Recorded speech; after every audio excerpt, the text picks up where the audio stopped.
Sa i përket kësaj dështimit me kriju kaos për gjatë 5 viteve të qeverisjes së Kurtit, besoj që edhe kjo i është reflektuar në rezultatin e fundit, po nuk jam shumë dakord në këtë barikadimin në qëndrime kundër bashkëpunimit me Kurtin. Ne kemi parë LDK-n që ka qenë kundër bashkëpunimit me Kurtin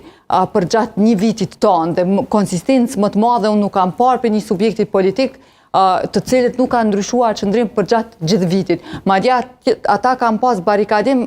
për mos bashkëpunuar as me partit opozitare, që për mu ka qenë shumë e çuditshme, sepse të mundesh me pas qëndrim për mos bashkëpunuar me zotin Kurti që ka qenë në pushtet, po çfarë i pengonte të bashkëpunonin me PDK-n edhe vendit të jap një mundësi për krijimin e institucioneve të reja. Ky barikadim LDK-s nuk i është përkthyer në mbështetje më të madhe. Krejt e kundërta, kemi pas rënje në përqindjen e LDK-s. Unë e konsideroj edhe me këto që u tham më herët, me këto kërcënimet që po vijnë prej presidentin Trump me pasiguri që gjithandej askush nuk e ka luksin me lut një vend vogël si Kosova për mi kriju institucionet e veta dhe stabilitet politik. Përkundrazi, mendoj që